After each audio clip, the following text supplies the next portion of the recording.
professor André Luiz, sacerdote de Umbanda, dirigente da Casa de Oração Pai Oxalá. Hoje, eu e a minha esposa, Aninha de Oxum, que é a nossa equipe, preparamos um dia especial para nós, umbandistas iniciantes. Olha que bonito! Umbandistas iniciantes, Nós somos iniciantes nessa religião tão bonita, tão importante para nós, afinal de contas, para um ponto de referência, como por exemplo a eternidade. O que são 10, 20, 30, 40, 50 anos, 100 anos? Se nós temos uma eternidade inteira nos aguardando, então nós somos todos novos, novinhos, somos novatos, somos iniciantes, somos aprendentes de Umbanda. Olha que delícia! Aprendentes de Umbanda. Hoje o nosso encontro vai vir falar sobre isso. Aprender na e com a Umbanda. Esse é o nosso capítulo de número 30. Chegamos aí ao nosso capítulo de número 30 do nosso terceiro livro, Estudando a Umbanda. E é um oferecimento da Orixá Arte que vem aí nos ajudando a manter a Casa de Oração Pai Oxalá. Inclusive vou até mostrar aqui para vocês, olha, nós temos aqui miniatura, tem 20 centímetros, olha isso que maravilha. Mamãe Oxum, esse é um dos trabalhos da Orixá Arte, e aqui eu vou mostrar para vocês também, aqui ó, Mamãe Ansã, e ela está ali com o seu búfalo, Ela tem a força de 100 búfalos.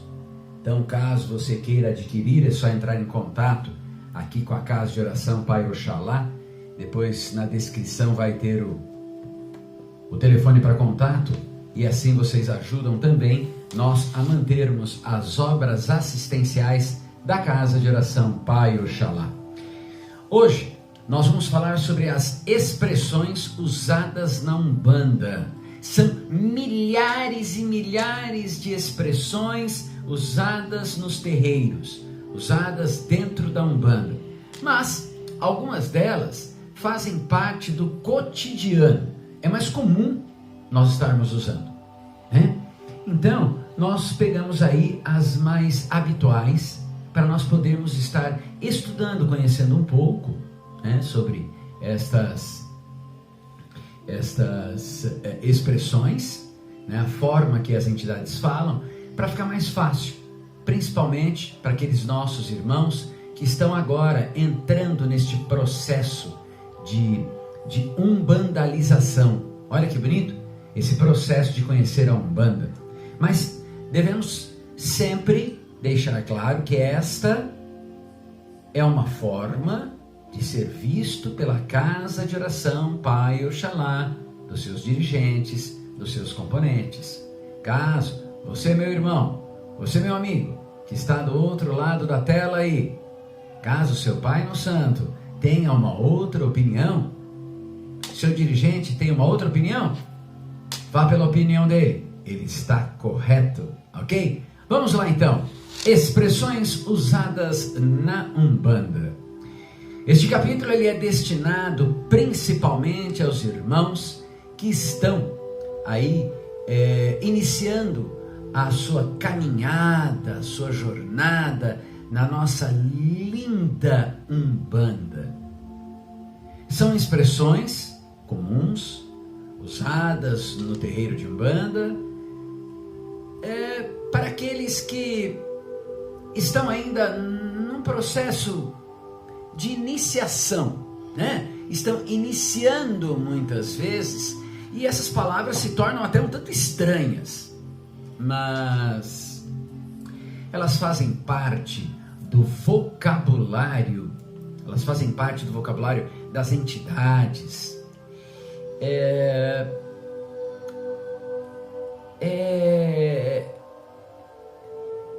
Como são muitas palavras, é assim um dicionário muito grande, né? Porque envolvem vários dialetos, envolve o Urubá, o Banto, o Nagô, né? Algumas palavras europeias.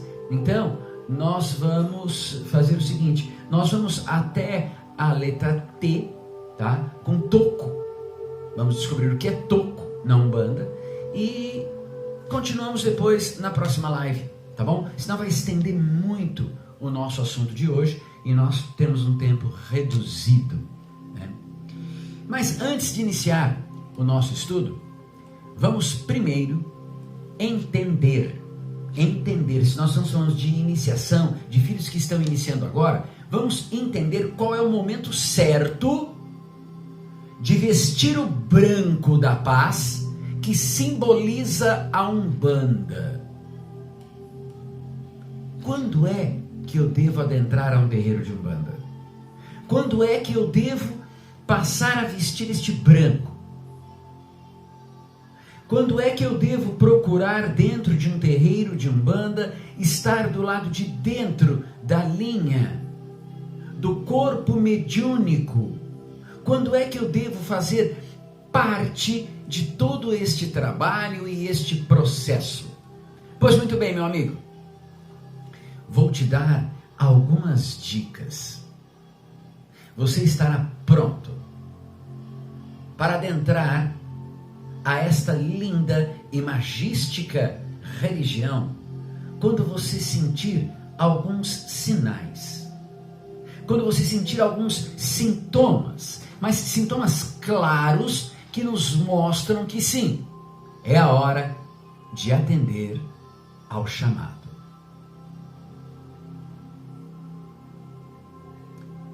Descobriremos que é a hora correta de entrar para esta linda e séria religião quando notamos que ir à Engira se torna a maior prioridade de sua vida. Quando você não deseja mais estar em lugar nenhum naquela hora e naquele dia. Nenhum outro compromisso é mais importante que a sessão de trabalho, onde você vai ter o privilégio, onde você vai ter a honra de conversar com os guias. Olha que lindo! Você vai louvar as divindades. Sua prioridade é o terreiro. Depois, vá para qualquer lugar. Desapercebido, em casa, assim, sorrateiramente,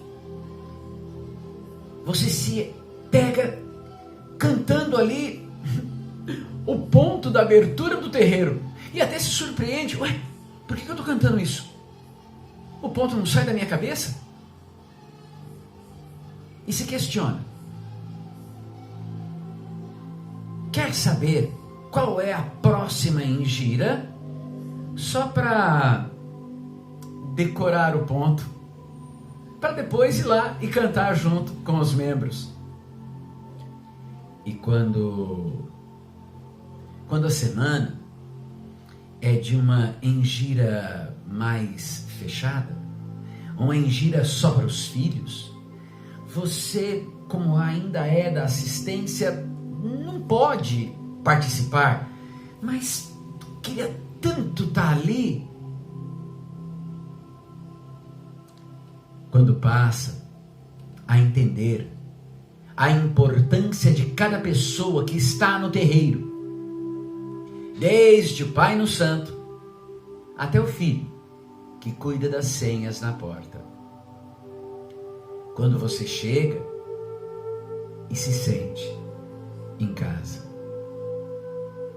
conhece todo mundo e o coração fica partindo quando a gira vai chegando ao fim, quando vai acabando, pois mesmo estando já tarde, você nem percebeu que o tempo passou e a Engira está chegando ali no final, está encerrando a Engira, mas você quer ficar ali, né?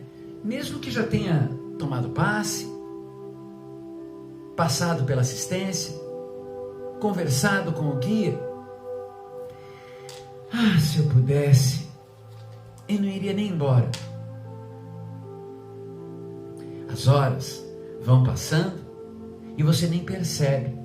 E seu coração ainda está se inflando de alegria e de energias suaves e positivas.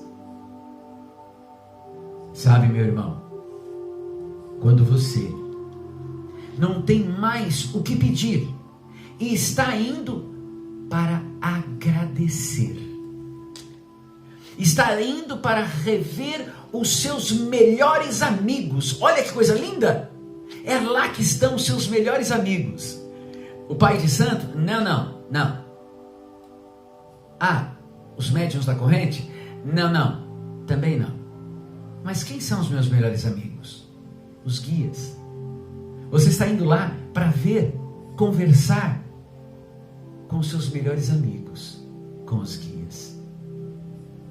O seu coração é tão grato por tudo aquilo que você conquistou. A lágrima que você tinha secou. A felicidade que lutou e conquistou foi através da força da fé que você alcançou, meu irmão. Então, percebe que está na hora de agradecer tanto amor. E aí é o momento. Você decide participar. Se joga de corpo e alma naquela casa com carinho, com respeito, com estudo e com dedicação. Quer se desenvolver com apenas um intuito: se colocar à disposição para que os seus guias possam ajudar pessoas que, assim como você, chegaram ao terreiro em busca de ajuda. E sim, foram ajudadas.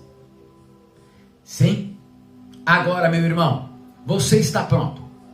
Pode passar a fazer parte da casa, pois ela é parte de você também.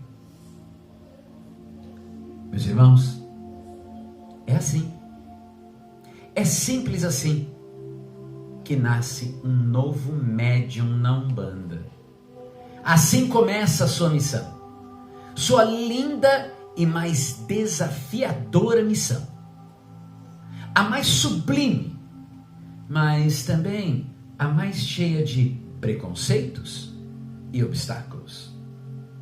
Onde seus irmãos são muito importantes, mas você está ali por compromisso a Deus, a Olorum, para servir a Olorum e a Ele, só a Ele dar ouvidos. Então, vem comigo, vamos, me dê sua mão, vamos de mãos dadas conhecer as expressões usadas nas sessões de Umbanda. Vamos começar por isso que nós falamos primeiro aqui, sessão de Umbanda. Mas o que é uma sessão de Umbanda?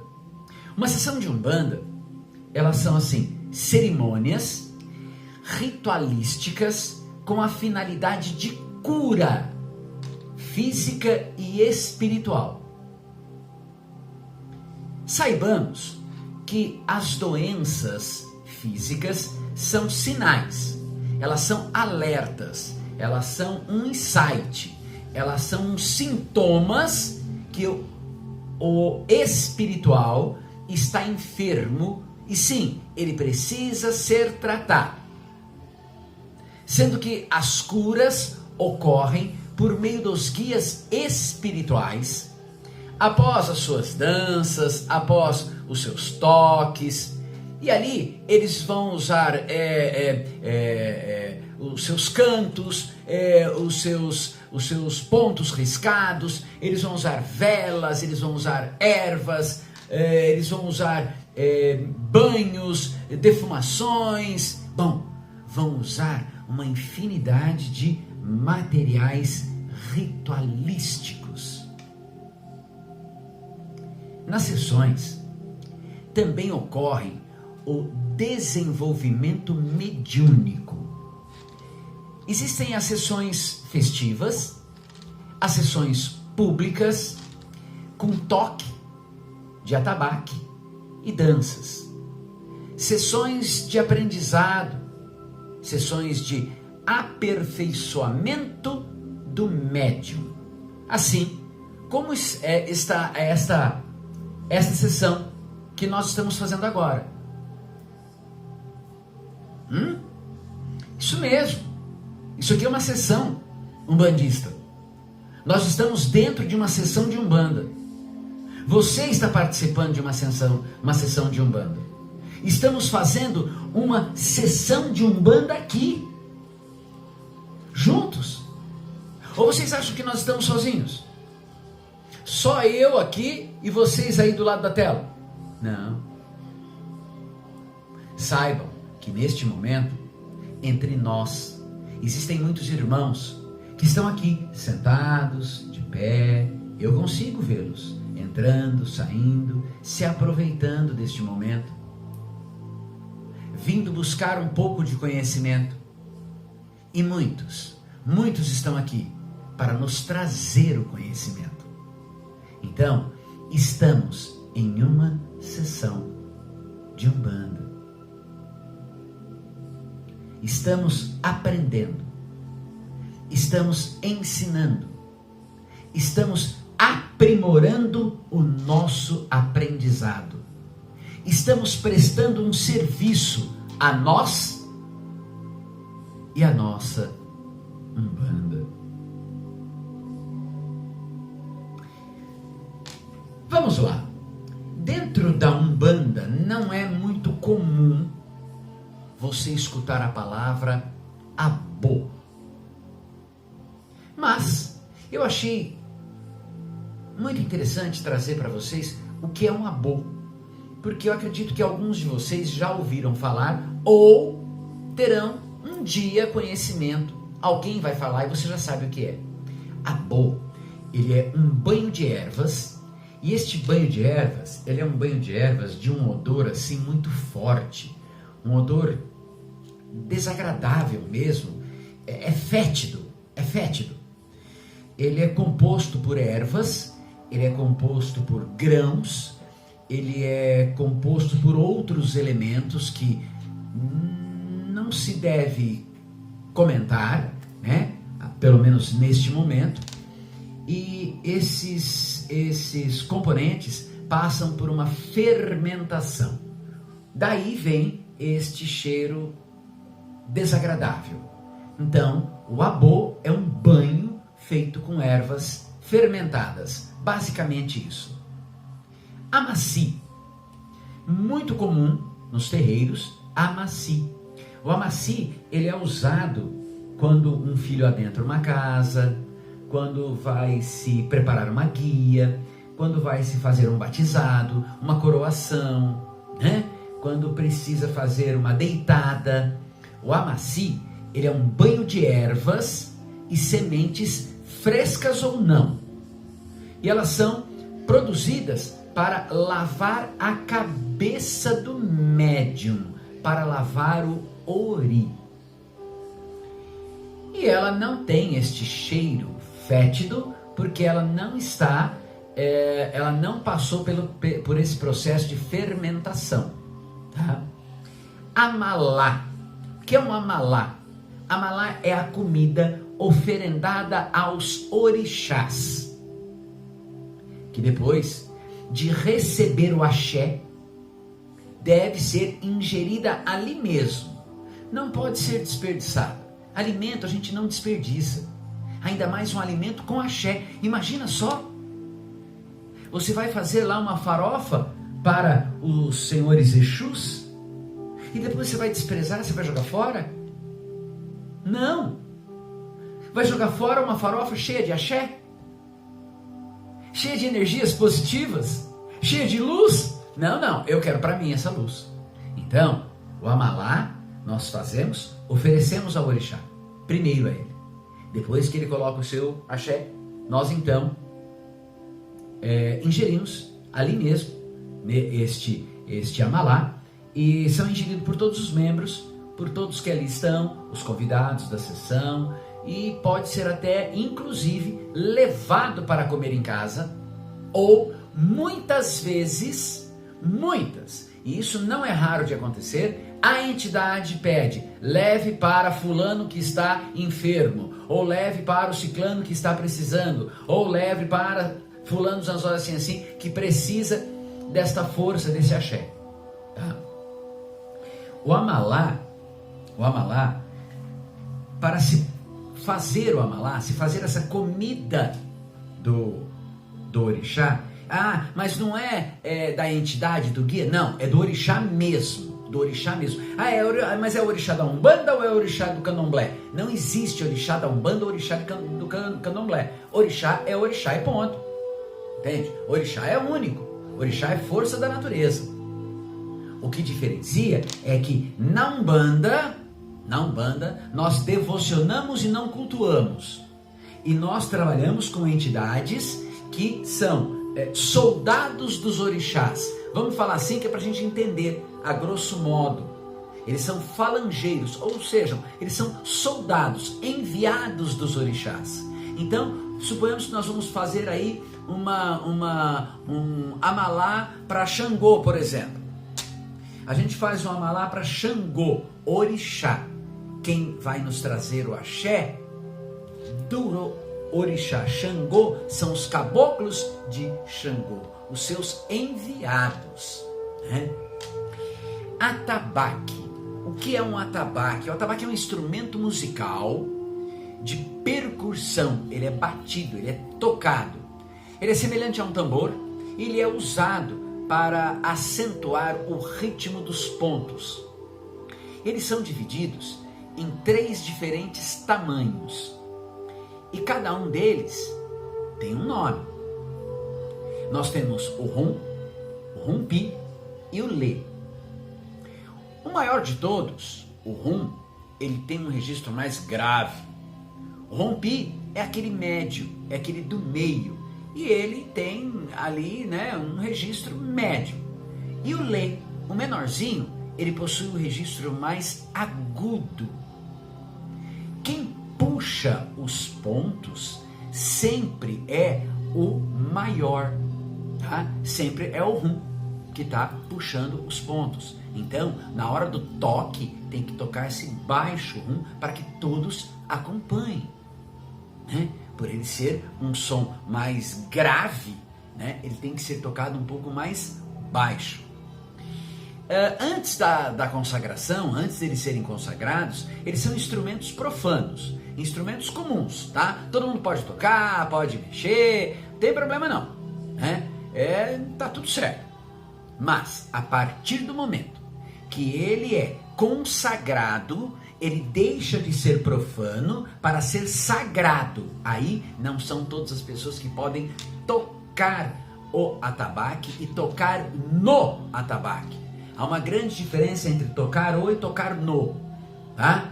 Tocar o atabaque é bater, tirar som dele. E tocar no atabaque é pegar o atabaque.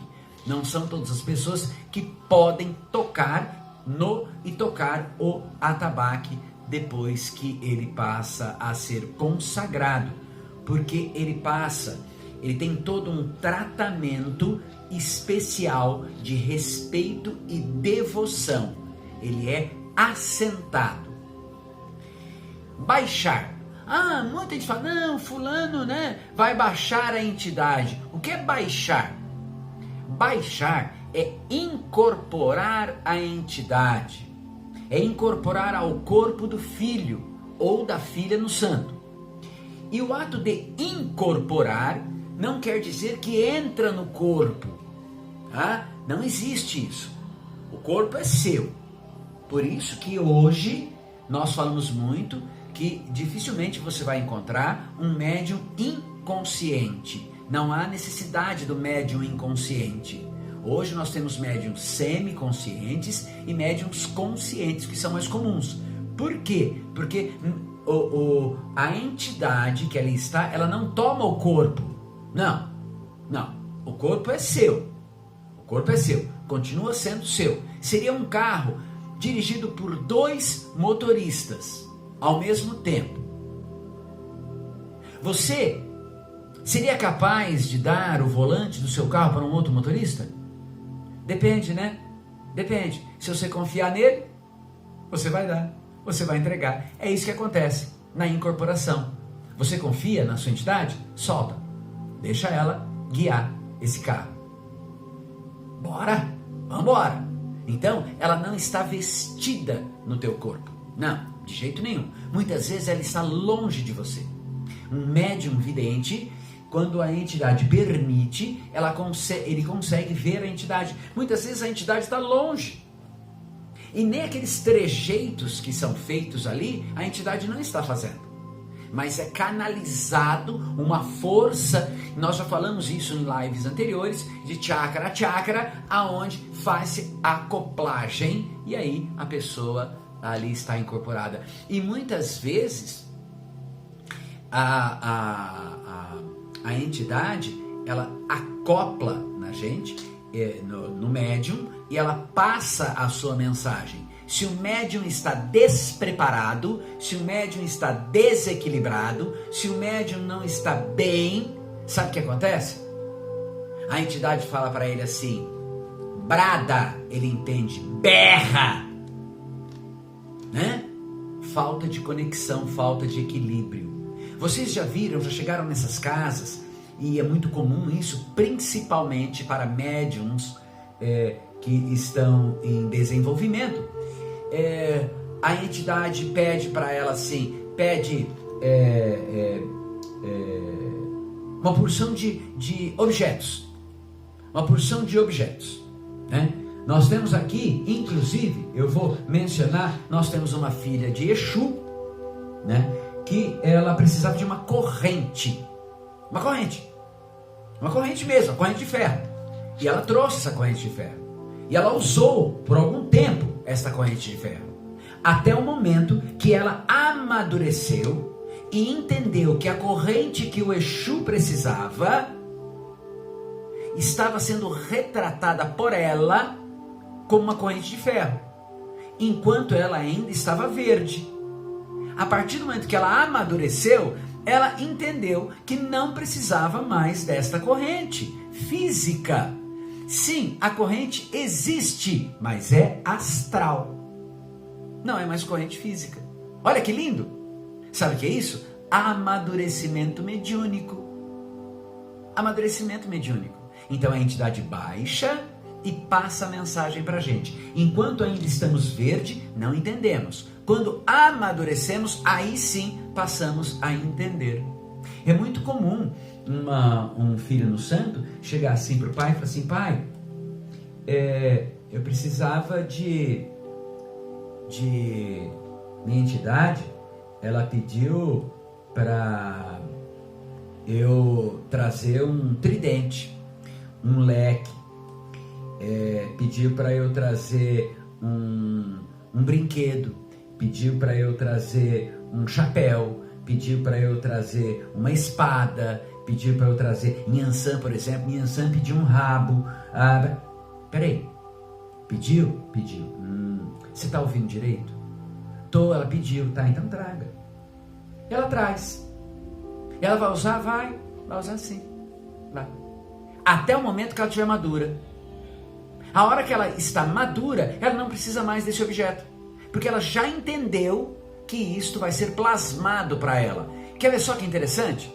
Olha só que interessante. Vou dar um exemplo para vocês. Eu recebo uma senhora pombagira e ela usa um vestido vermelho, esvoaçante. Eu sei porque eu vejo, inclusive, eu como sou professor de arte, eu até desenhei ela, né? Eu vejo, então eu consigo desenhar. Eu desenhei ela. E ela usa o vestido dela para dissipar energias. Sabe quantas vezes eu fui no terreiro de vestido? Nunca. Sabe por quê? Porque a entidade não vai querer que eu passe por este papel, que muitas vezes passa a ser até um papel vexatório. E aí, ela diz, quando eu preciso, eu plasmo a saia e faço o que tenho que fazer. Ninguém precisa ver. Olha que interessante. Sabe o que é isso? Amadurecimento. Então, não precisa de nada disso. Nós não precisamos desses objetos. Nós os temos, nós compramos, nós adquirimos por um período só. A partir do momento que você está maduro, não precisa mais. Existem outros não, outros que nós vamos usar sempre, como charuto, pemba, né? Alguns tipos de bebidas, né? Água, se usa muita água, porque ela transmite, absorve e emana e transmuta a energia, né? Então esses objetos sim, são comuns, mas outros objetos aí não há tanta necessidade. Bom, banda. Nossa próxima palavra é banda. O que é uma banda? Banda é lugar de onde vem a entidade e suas forças. A banda é o seu ponto de força. Então é assim, salve a sua banda. Eu estou dizendo, salve o seu ponto de força, salve o seu povo, né? Eu chego lá e falo para o Exu, Laroie, Exu, salve a sua banda, saravá a sua banda. Quer dizer, saravá o seu ponto de força, saravá a encruzilhada, saravá os caminhos, saravá o seu povo. Então, banda é isso. Quando a entidade fala na banda, é o lugar, o ponto de força da onde ela advém. Burro. Já ouviram falar em burro? É muito comum nos terreiros falar burro. E aí há uma analogia. Olha que interessante. Vocês vão ouvir entidades da direita falando cavalo. O meu cavalo, meu cavalo, meu cavalo. Eu já expliquei para vocês, nós já conversamos sobre isso. Na realidade, cavalo quer dizer, não é cavalo com C. É cavalo com K e é U, é cavalu, tá? E cavalu não tem nada a ver com aquele bicho que a gente monta em cima. Bom, então, cavalu quer dizer companheiro, meu amigo. As entidades da esquerda, né? É um termo muito usado, burro é muito usado pelos senhores Exus. E eles chamam de burro aqueles que estão, os quais eles estão incorporados, aqueles médiums, né? E aqueles que não estão incorporados. Então é comum ele chamar o outro de burro, aquela outra pessoa de burro, mas não tem uma conotação pejorativa, como a gente acha. Não é nada disso. Ele faz uma analogia ao animal mesmo, ao animal burro. Sabe por quê? Porque o animal burro, eu não sei se é do conhecimento de todos, ele é considerado um dos animais mais nobres que se tem. Ele é um animal fiel ao homem, ele é um animal companheiro, ele é um animal amigo, ele é um animal muito hábil, ele é resistente, ele tem uma capacidade incrível de equilíbrio. Olha que coisa mais bonita, nós sermos chamados de burro pelos nossos Exus. O burro, ele é utilizado, o animal burro, ele é utilizado assim como nós, para locomover cargas, suprimentos e no transporte de alimento para si e para os outros. Então, ser chamado de burro por um Exu é um privilégio. Olha que lindo. São coisas que muitas vezes a gente nem sabe. Por isso que nós temos sempre que estudar. E ó, eu tinha a mesma dúvida que você, meu querido. Eu também não gostava de ser chamado de burro. Até o dia que eu perguntei para o Exu, por que burro? E ele me conta essa história. Olha que coisa maravilhosa. Então, eu sou o que do Exu que me acompanha. Eu sou nobre para ele. Eu sou fiel. Assim como um burro é do homem. Casuá. Vão ouvir muito falar em casuá, principalmente os nossos amados, os senhores pretos velhos. Casuá quer dizer terreiro, quer dizer templo, local, quer dizer assim, seu casuá, sua casa, entende? O seu templo. Não existe um templo mais sublime que a nossa casa. E por que terreiro? Por que se fala terreiro? Por causa da terra mesmo, porque é o espaço onde nós ficamos. No candomblé é muito comum falar roça. Olha que interessante, é próximo, né? As nossas religiões são muito próximas. Então, casuá é o terreiro, o templo, o seu local, a sua casa. Calunga, nós temos aí calunga ou calunga pequena, que é o cemitério, tá? É a última morada do nosso corpo. E temos a calunga grande. Calunga grande é o mar, é o oceano. E o oceano, por que é calunga grande? Calunga, cemitério. Calunga pequena, cemitério pequeno, aonde estão os mortos. Calunga grande, mar. Mas o que tem a ver o mar com o cemitério? O mar é o maior cemitério que nós temos. Vocês imaginem só quantas pessoas estão soterradas lá. Soterradas não, né? Soterradas se fosse terra, mas não. Elas estão ali submersas na água. Morreram na água. Quantas pessoas? Fora isso, a quantidade de vida que existe na água. As vidas marinhas.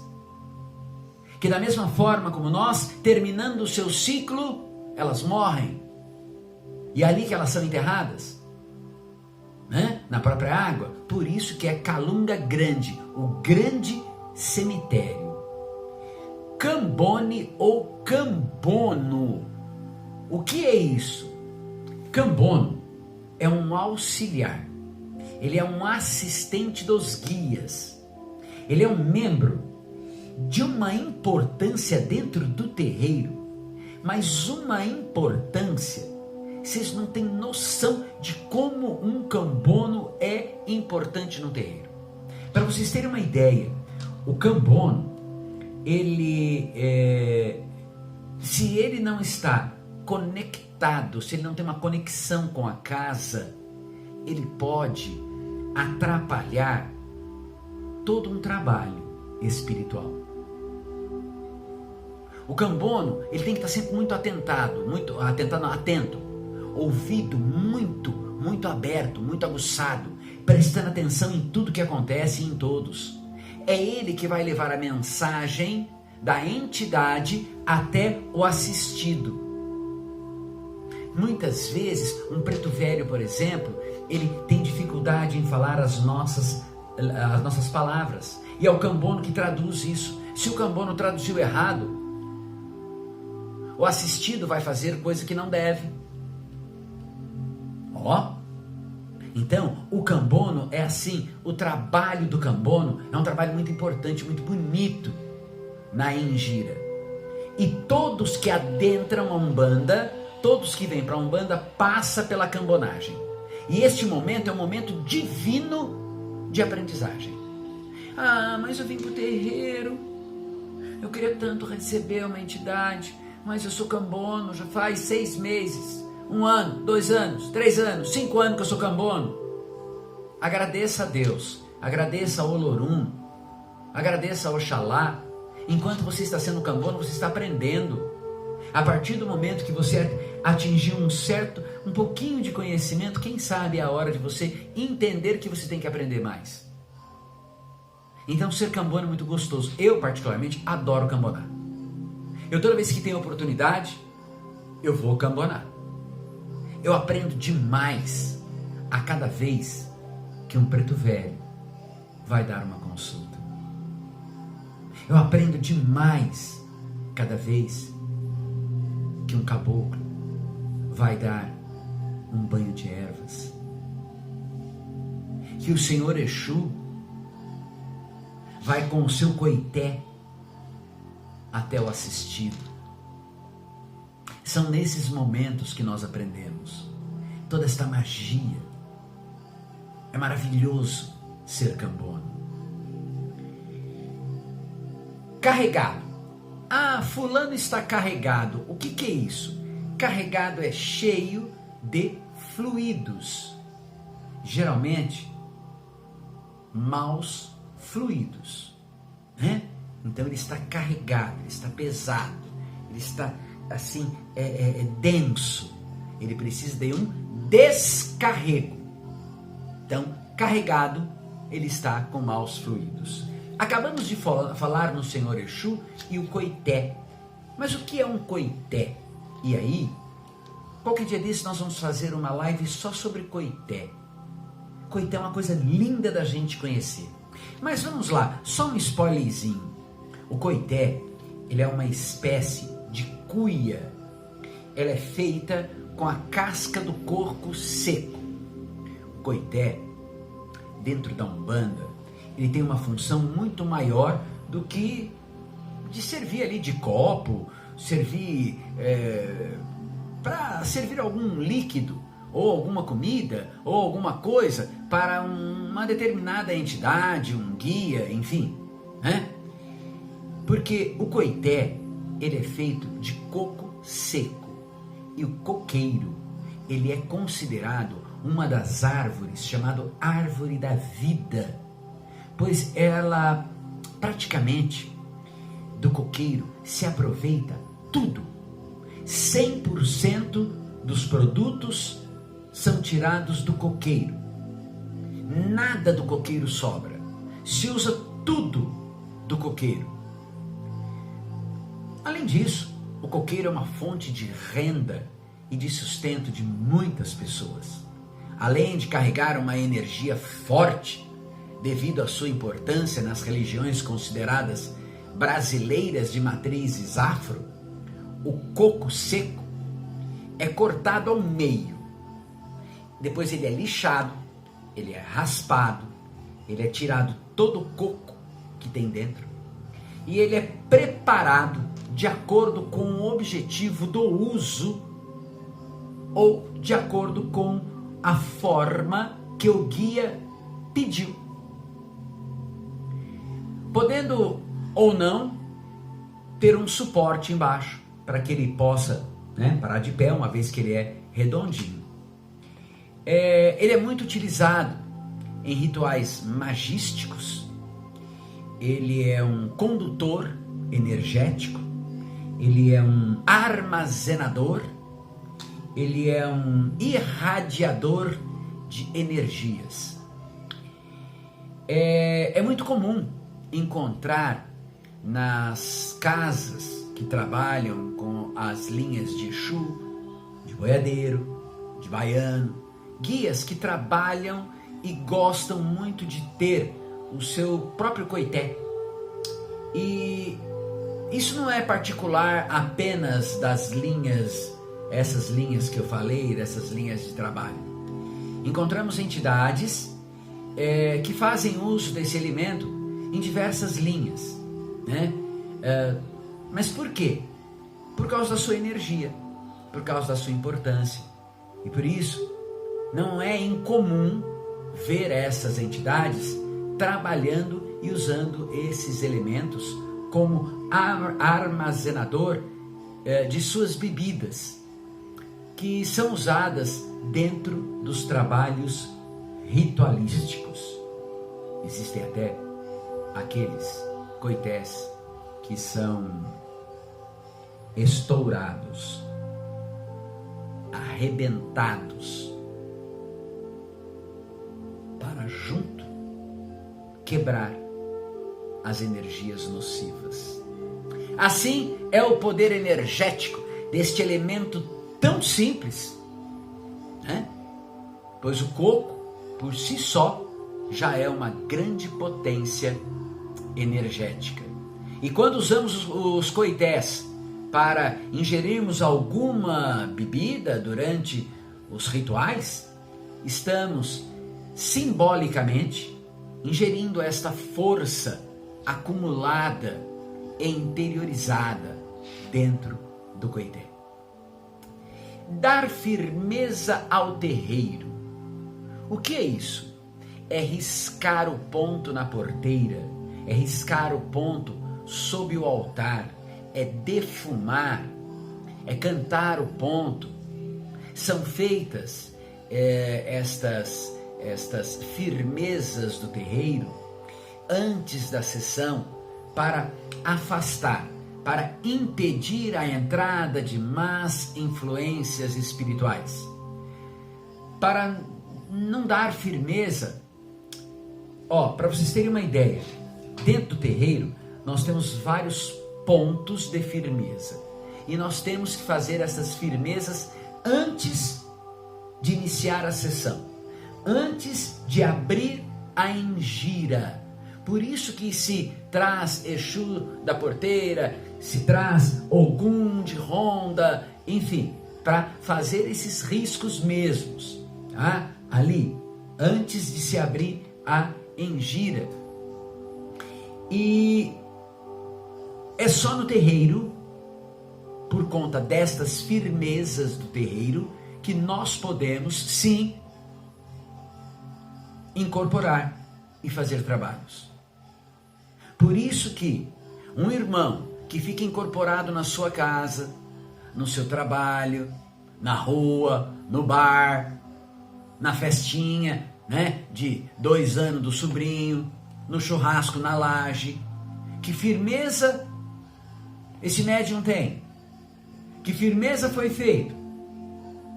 Imagine ele abrir um portal sem nenhuma proteção. Quem vai entrar ali? Só Deus sabe, né? A porta está aberta. Então, não se pode haver incorporação, não se pode fazer nenhum tipo de trabalho se não fizer as firmezas do terreiro. Descarregar. O que é descarregar? Livrar alguém de vibrações maléficas, vibrações negativas. Descer. Vai descer a entidade. É o ato de incorporar a entidade. Desenvolvimento. É o aprendizado dos iniciados para a melhoria de sua capacidade mediúnica, com a finalidade de incorporação de entidade. O desenvolvimento passa por várias etapas e nunca termina. Ou seja, estamos sempre em pleno desenvolvimento dentro de uma casa de axé, dentro de uma casa de umbanda, dentro de um terreiro. Não existe um ponto que você parei de desenvolver. Não, o desenvolvimento ele é contínuo. E tem pessoas que as primeiras etapas do desenvolvimento acontecem antes, outras depois, por vários motivos. Um deles é necessidade. Outro motivo, sinceramente, desencarne. Então, existem aqueles que por necessidade, por desencarne, por N motivos, acabam se desenvolvendo primeiro, as primeiras etapas do desenvolvimento. Porque desenvolvimento nunca se acaba. Despachar. O que é despachar? É colocar, arriar em local determinado pelo orixá ou pela entidade as oferendas. Desencarnar é o ato do espírito se desprender do corpo físico, é o ato de morrer, é o desencarne, tirar da carne. Dar passagem é um ato que é feito pelo guia, pela entidade, é deixar o médium para que uma outra entidade possa nele se incorporar. É muito comum acontecer isso e nós chamamos de virada. Houve uma virada, né? Então a entidade subiu e deu a oportunidade para o outro vir, deu passagem. Muito comum também em médiuns de transporte. Os médiuns de transporte, eles são autorizados pelas suas entidades e aí a entidade dá passagem a outro espírito que há necessidade de vir dar a sua comunicação. Dar passe é o ato da entidade, através do médium incorporado, emitir vibrações que anulem as influências sofridas pelos assistidos, através das demandas.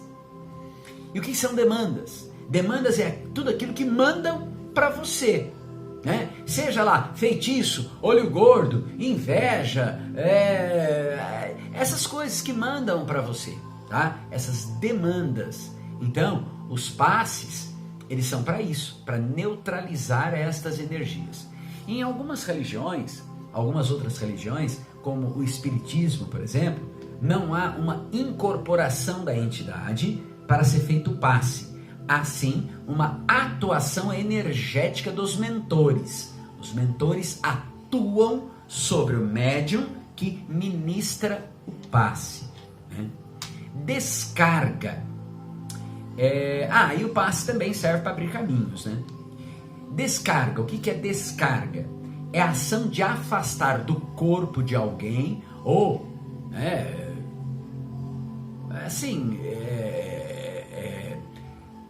afastar não só do corpo, mas do local, do ambiente, né?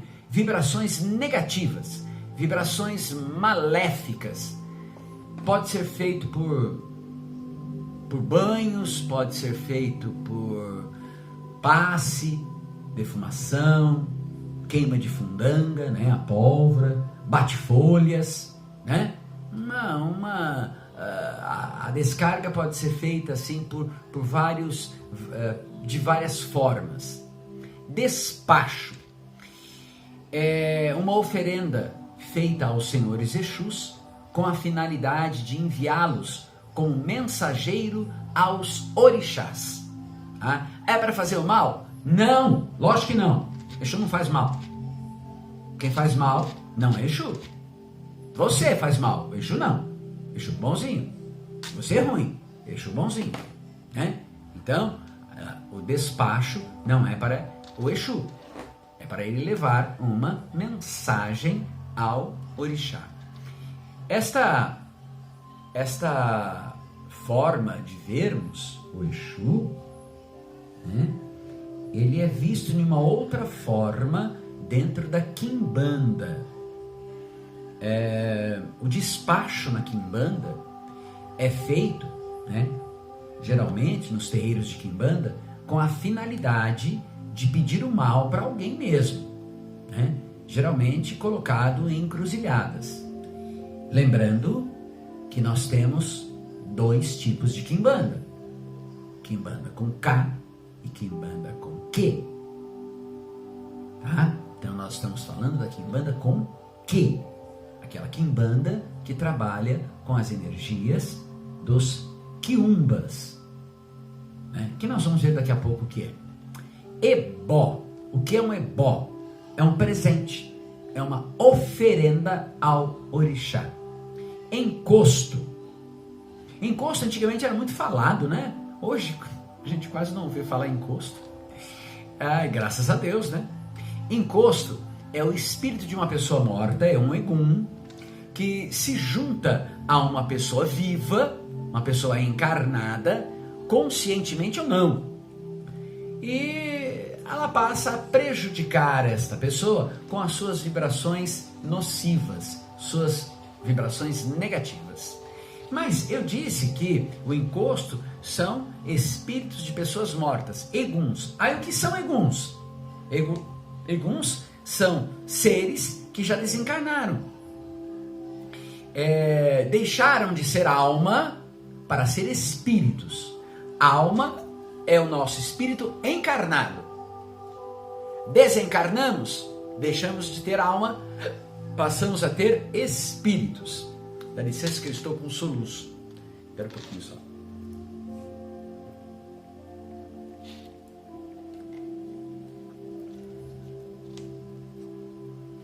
Encruza. O que é uma encruza? É o local onde habitam os senhores Exus.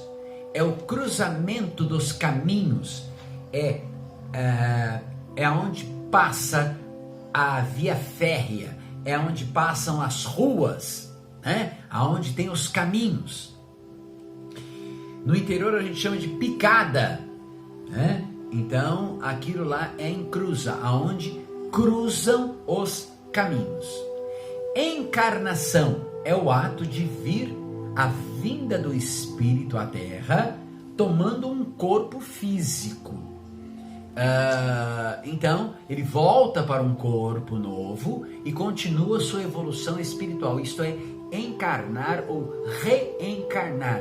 É encarnar novamente, é colocar-se na carne, deixar de ser espírito para ser alma. Lembra? Tem um corpo, é uma alma, então passa a ser uma alma. Encruzar, olha que interessante.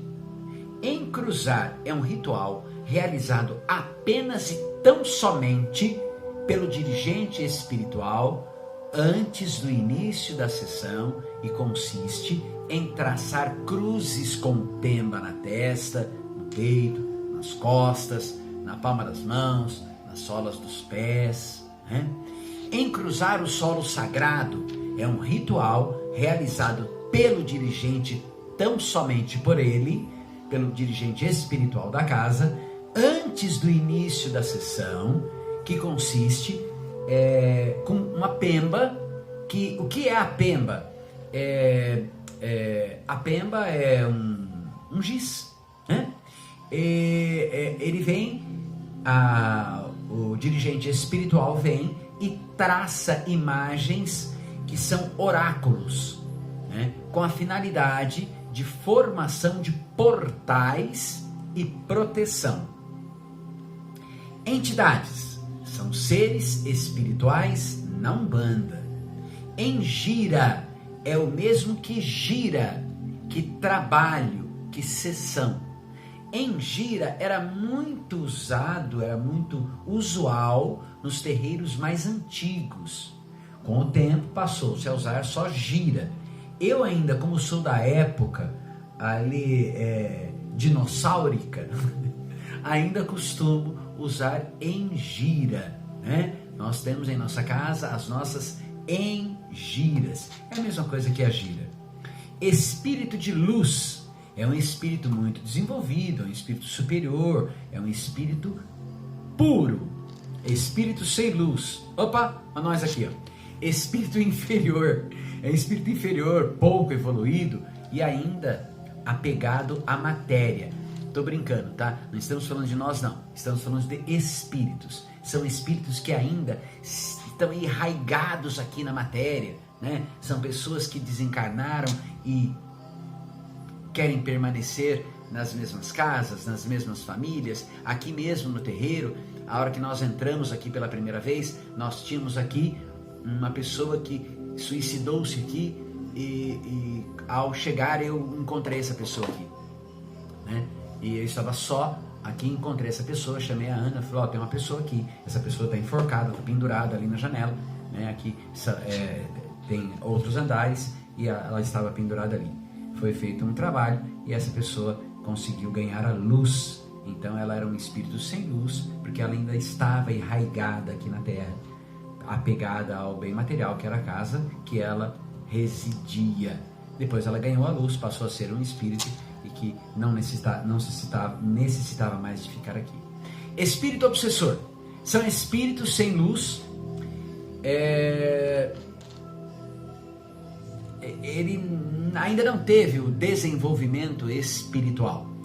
E eles se apossam das pessoas, fazendo-as sentirem doentes, prejudicando as pessoas, e em todos os sentidos ela prejudica a pessoa.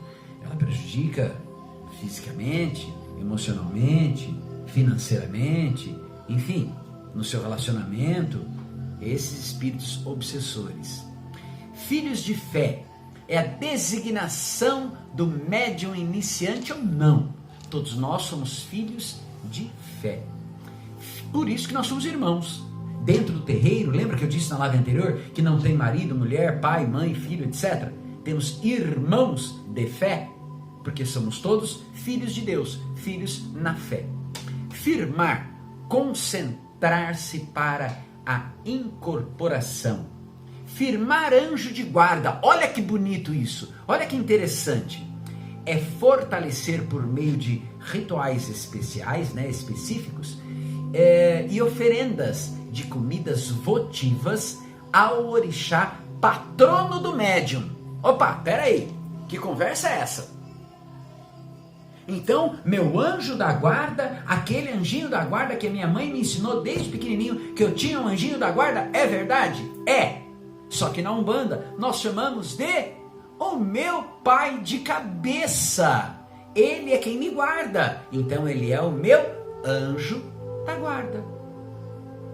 Eu vou fazer, por exemplo, uma firmeza para Xangô.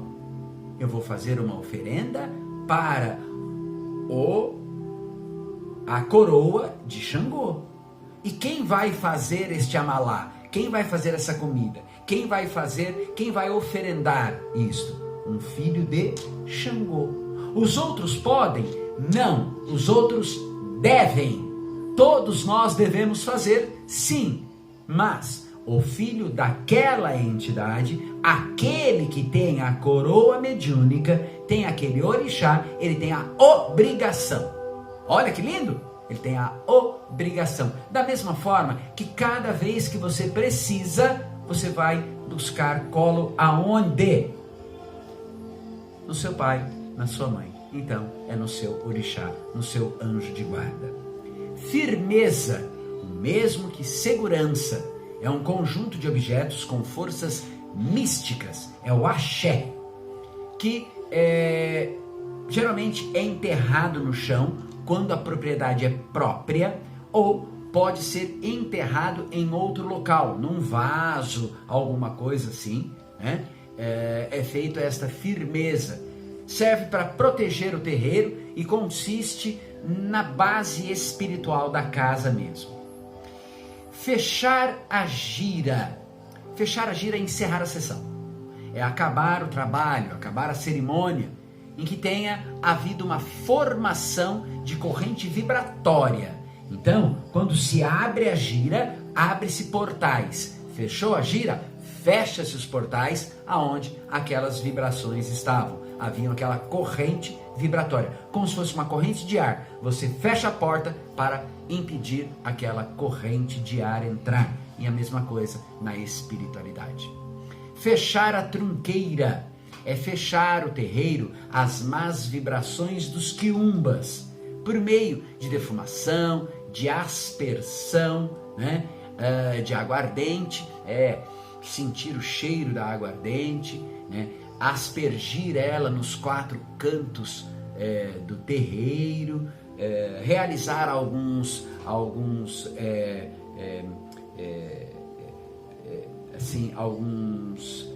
propriedades que nós podemos até chamar de mandinga ou mironga, se fosse o preto velho falando, Nós temos aqui, por exemplo, um Exu que ele sopra um pozinho de preto, um pozinho de carvão, depois que ele traz o axé. E ele faz isso. Isso é comum dele fazer. Entende? Mas o que ele está fazendo? Ele está fechando trunqueira.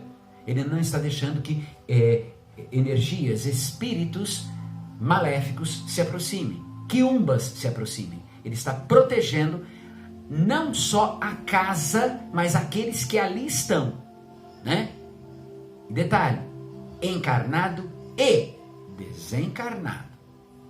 Feitiço. O que são feitiços? Radiações de forças negativas, maléficas contra alguém. São despachos, objetos que contêm vibrações maléficas. Firmar porteira é riscar a entrada do templo, um ponto especial para protegê-lo das más influências ou fazer a defumação na entrada. Firmar ponto é concentrar-se. Firma o ponto, quer dizer, concentra-se. É cantar coletivamente o ponto, são os cânticos, determinados pela entidade que vai dirigir o trabalho para conseguir uma concentração mais eficaz, mais consolidada na corrente espiritual. Filho de santo, ou filho no santo, que é o correto, é um médium com um batismo na Umbanda, com os guias identificados e coroado. Uma vez coroando o médium, ele passa a ser filho de quem o coroou. Olha que interessante.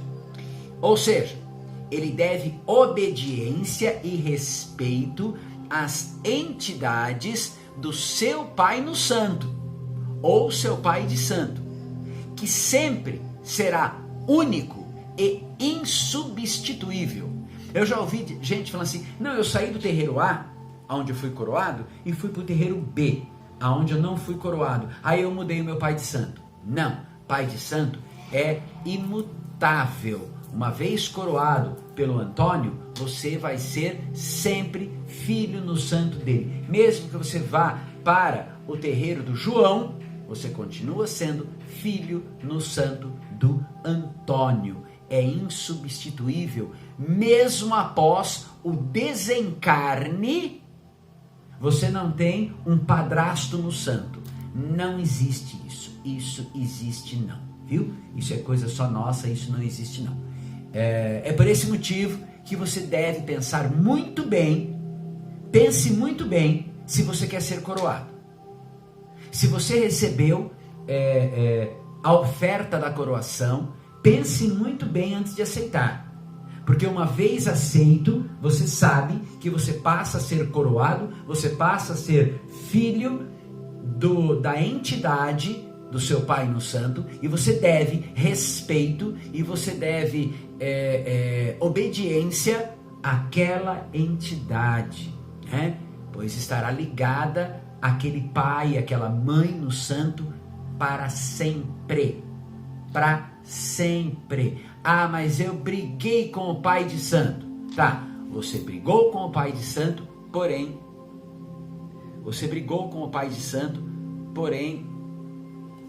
desculpa, eles ficam falando no meu ouvido junto. Você brigou com o pai de santo, mas ele continua sendo o seu pai no santo. Quem é que não briga com o seu pai? Né? Brigar sim, ficar de mal nunca. É que nem Deus, né? Fala a verdade. Quem já nunca brigou com Deus? Quem já nunca brigou com Oxalá? Mas quantas vezes ele te abandonou? Nem um segundo. Você pode até abandonar ele, mas ele jamais vai te abandonar, né? Ele é o Pai. Não que o Pai no Santo esteja sendo comparado ao Oxalá, não é isso, tá? Entendam, é só uma analogia.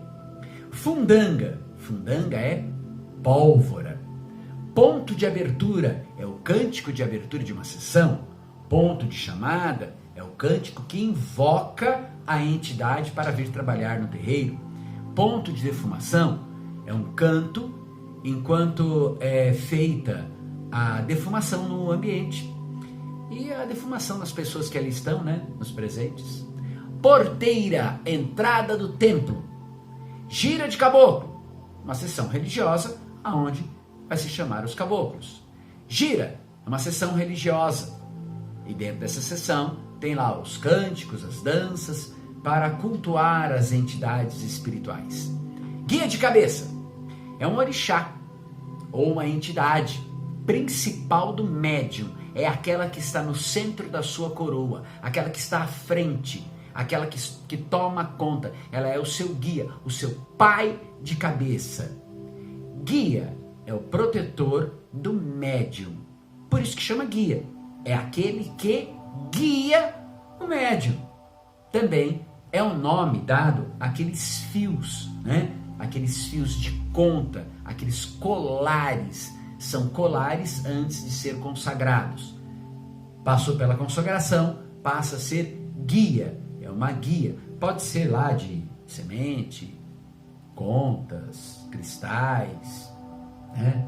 Pode ser de aço, enfim, tem uma infinidade de materiais aí, pedras. Pai ou mãe pequeno, o que é isso? São auxiliares imediatos do pai ou da mãe no santo. Mãe no santo, mulher coroada, dirigente de um terreiro, e é bom nós frisarmos o seguinte: nem todo médium coroado tem condições, ou pode, ou deve ser pai ou mãe no santo, tá? Para isso, ele tem que passar, além da coroação, pelo encacicamento. Mas o que é o encacicamento? Encacicamento é um nome, é uma denominação adotada na língua portuguesa, em outras línguas, né, europeias também, para se definir chefes, para se definir chefes ameríndios, entende? Então é o encacicamento, ele tem um poder político sobre os outros que ali estão. Então só passa a ser pai no santo ou mãe no santo depois de coroado e encacicado, tá?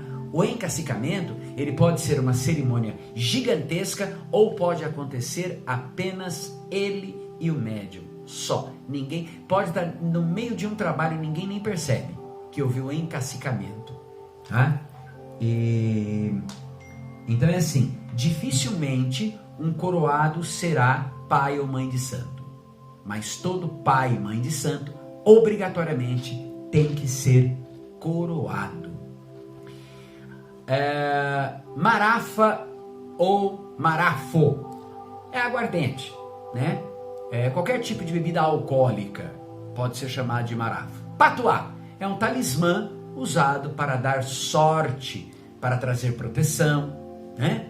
Que geralmente as entidades fazem. Preto Velho faz muito patuá, né? Para os seus assistidos. Ossé. O que é um ossé? O ossé é uma confraternização espiritual entre a pessoa e o orixá. É um ritual que inclui a limpeza do terreiro, inclui a limpeza dos assentamentos, o preparo dos amalás, cânticos, as danças, e é no ossé que o médium tem um contato mais íntimo, um contato mais direto com o orixá de sua coroa. Então, fazer o ossé em um terreiro é um privilégio. E é assim, a primeira vez que você faz um ossé, você acha estranho. A segunda vez, ele já é interessante. As outras vezes, é emocionante. Daqui a pouco, te faz falta. Te faz falta. Então, é muito bom fazer o ossé. O ossé é aquela conexão antes do trabalho que você tem com a sua entidade. O ossé, ele é essa confraternização espiritual com a entidade. Oferenda aos senhores Exus. O que é oferenda aos senhores Exus? É oferendar mesmo. É dar alguma coisa a ele com a finalidade de desfazer um trabalho maléfico, tá? Eu posso oferendar para o Exu uma flor, uma farofa, uma vela? Posso sim. Eu vou oferendar e posso oferendar, e essa oferenda eu posso arriar na rua, na calçada, na encruzilhada? Pode. Deve? Não. Se a Umbanda é uma religião ecológica, como é que você vai deixar alguma coisa na rua, na calçada? Não. Você precisa fazer essa oferenda a Exu? Preciso. Vá. O Exu mandou fazer na encruzilhada. Vá até a encruzilhada. Arreie o trabalho. Faz o que tem que fazer, recolhe tudo, enfia no saco e traz embora. Ué, mas o Exu não vai brigar comigo? Não. Não, não. Isso são energias. E a energia que ele vai usar não precisa ficar lá a noite inteira. Ou a vela não precisa ficar lá até apagar. Você acendeu, você já fez a sua obrigação, acabou, você pode apagar a vela e trazer de volta. Você não precisa sujar. Ah, eu vou fazer uma oferenda a Xangô, eu vou lá na pedreira, eu vou deixar a sujeira lá. Eu vou fazer uma oferenda a Iemanjá, eu vou pegar um barco de isopor, encher de pente de plástico, vidro de perfume, flor, vou soltar no mar, vou sujar o mar dela. Quem sou eu? Um porco? Não, porco não. Sou pior que o porco, porque eu estou fazendo porquice, né? Então não. Oferenda, faz oferenda, recolhe. Recolhe. Não deixe lá, né? Nós somos de Umbanda. Umbanda não deixa lá na esquina. A Umbanda traz de volta. Fundamentos. O que são fundamentos? Fundamentos são leis da Umbanda, suas crenças. Preceito é a determinação, é a prescrição feita para ser cumprida pelo fiel, que antecede a engira e precede a engira, precede os trabalhos. Então é assim, o preceito não pode fazer uso de bebida alcoólica antes e depois do trabalho. Ah, eu saí do trabalho, vou lá no bar e encho a cara. Que isso? Conversa essa, cadê teu preceito? Então o preceito devia ser preceito e pós-ceito, né? Então é antes e depois do trabalho, tá? O preceito. Puxar o ponto. O que é puxar o ponto? É iniciar um cântico. É geralmente feito por um ogã, né? Um ogã de toque.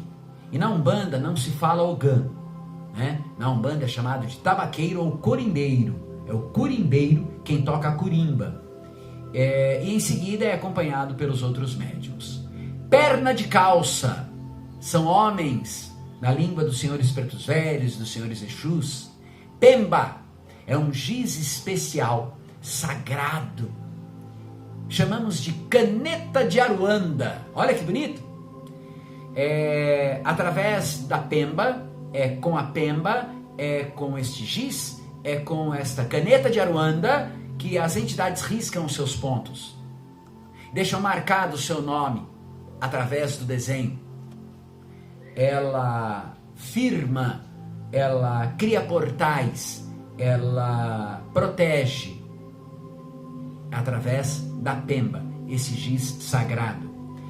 Quebrar as forças, quer dizer neutralizar o poder, né, de qualquer feitiço. Vou quebrar a força, vou quebrar a demanda, vou quebrar o feitiço, seja para o bem ou seja para o mal. Rabo de saia. Se rabo de calça era homem, rabo de saia, mulher, né? É uma mulher na linguagem dos pretos velhos e dos senhores Exus. Riscar o ponto é fazer desenhos de sinais cabalísticos que representam determinadas entidades espirituais e que possuem poderes de chamamento das entidades ou lhes servem de identificação, aqueles pontos riscados geralmente com pemba. Saravá. Saravá.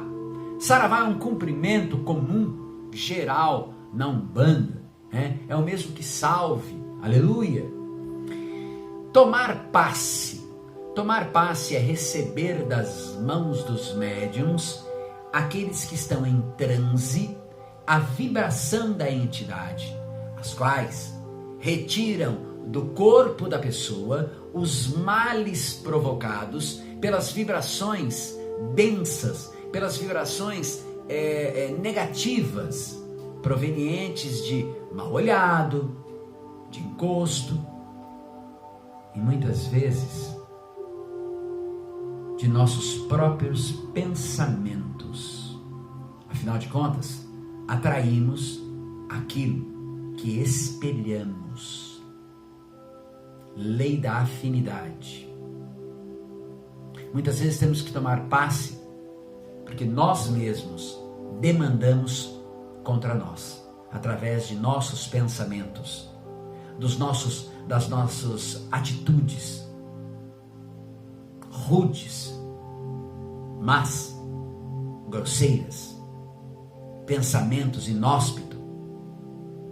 Quantas vezes eu estou pensando, estou num terreiro, olhando o que o meu irmão está fazendo? Preste atenção no que você está fazendo, não no seu irmão. Não demande contra você. Não, senão você vai ter que tomar passe. Aí fala, o médium tal teve que ir para o banco, ele está de castigo. Não, ele tem que tomar passe. Sabe por quê? Porque ele demandou contra ele mesmo. De vez ele vir no terreiro, fazer o seu trabalho, ele estava preocupado com a vestimenta do irmão, com aquilo que o irmão falou, com aquilo que o irmão disse, com o carro que o irmão chegou, com a felicidade do irmão, ou com a tristeza do irmão. Não demande contra você mesmo. E por último, tão importante, toco. O que é toco na Umbanda? O toco é uma vela, o toco é um charuto, o toco pode ser um cigarro, o toco pode ser o banco do preto velho, né? Outro dia eu vi um trabalho onde o médium estava recebendo o senhor caboclo arranca-toco. Ele fazia movimentos como se estivesse extraindo mandioca da terra. Eu perguntei pro cambono, o que se sucede ali? Aí ele falou, não, é o caboclo arranca-toco. Arranca-toco? Como assim arranca-toco? Ou seja, falta de doutrina mediúnica, falta de entendimento, falta de conhecimento. Toco, não é toco de árvore.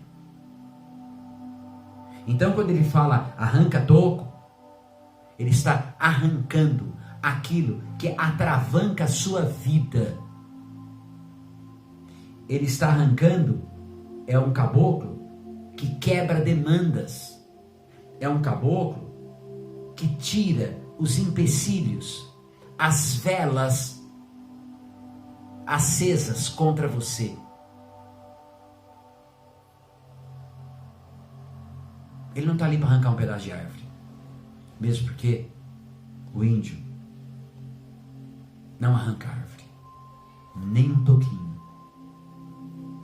E assim, meus irmãos, encerramos por hoje com a paz de Oxalá e lembrando sempre a você, meu irmão, que está entrando na Umbanda.